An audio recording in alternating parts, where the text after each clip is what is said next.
narababwiye ntimwabyumva dore ubu aya ni amwe mu mafunguro ayo bavuga ngo ni ibyo mu mazi nk'uko mubireba ahangaha urabona ko ni muri superimarishe urabona ko barimo baranabigaburira kugira ngo bizabyibuhe babirye bibyibushye dore ubu ibi muri kureba ubu nabyo ni ifunguro ibi byose babyita ibyo mu mazi ibi byose mubona ni ibyo mu mazi urabona ko hano ho hari amafi dusanzwe tumenyereye y'ubwoko butandukanye ariko yenda ibyo abantu batamenyereye ni ibi ngibi bavuga ngo ni ibyo mu mazi byose ubwo ndimo ndabatembereza kugira ngo murebe ibi ni ibyo mu mazi noneho reka twimuke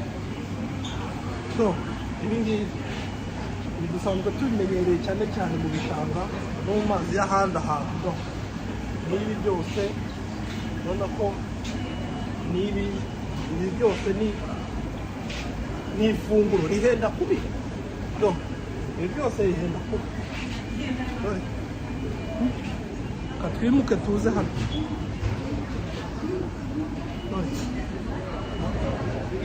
urabibona n'aha ngaha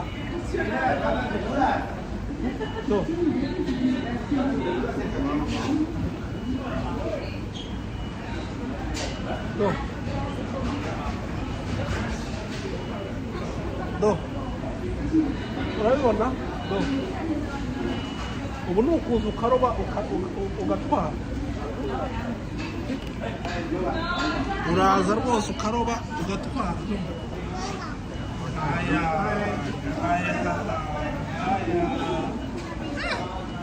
noneho ngeze ku bundi bworozi bwo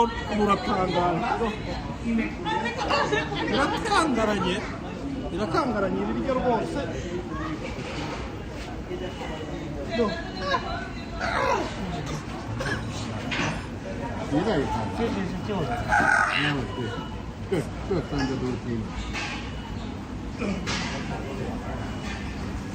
njye sinshobora kukibaza ariko we rwose arayifata neza ukabona ko ni byiza cyane ariko uburyo kirakangaranye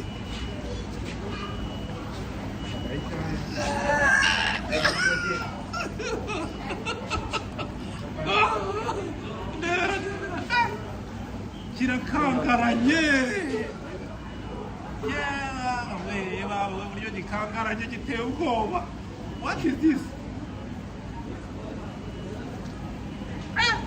Shishin.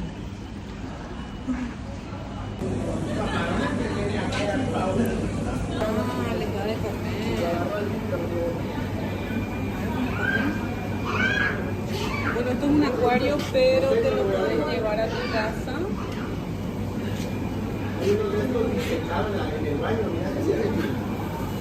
Y ahí se lo están comiendo.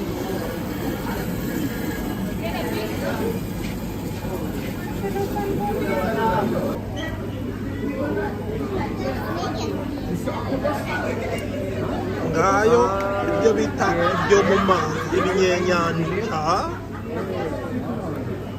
seafood. This is seafood. Seafood.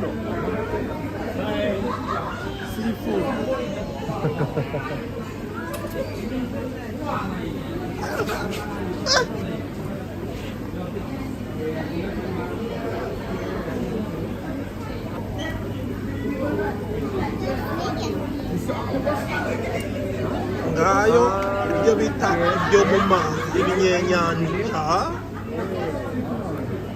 seafood. This is seafood.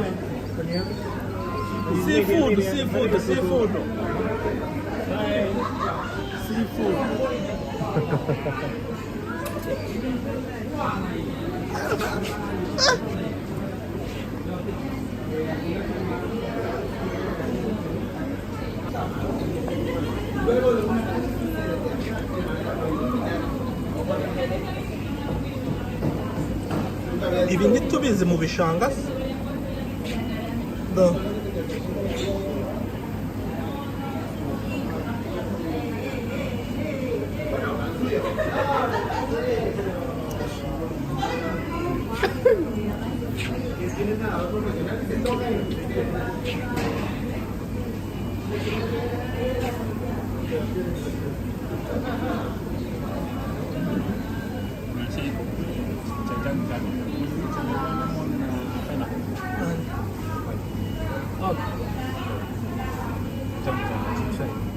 Wanakula vibaya sana, wanakula vibaya.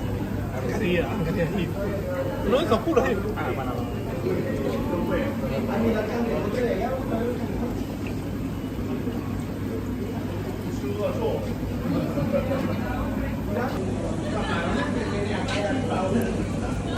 Narababwiye ngaho dore inyama nziza cyane, inyama nziza cyane utasanga ahandi. Man, this is seafood, man. Reba nk'iki ngiki ukuntu gikanuye amazi. Iki rero urakirya, reba ukuntu gikanuye, reba amenyo yacyo. Dore reba iryinyo ryacyo.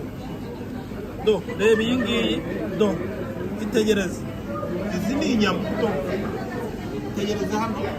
Reba ukuntu gikanuye amazi. Iki kigufashe cyaguca akaboko. Rebera. Llevaros para su consumo, para el consumo directo. Ibi barabirya. Ibi urabirya rwose ukanezerwa.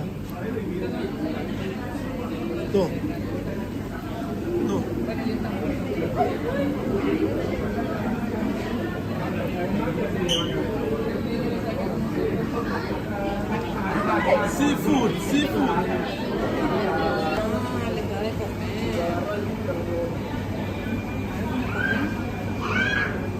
Bueno, esto es un acuario, pero te lo puedes llevar a tu casa. Y ahí se lo están comiendo.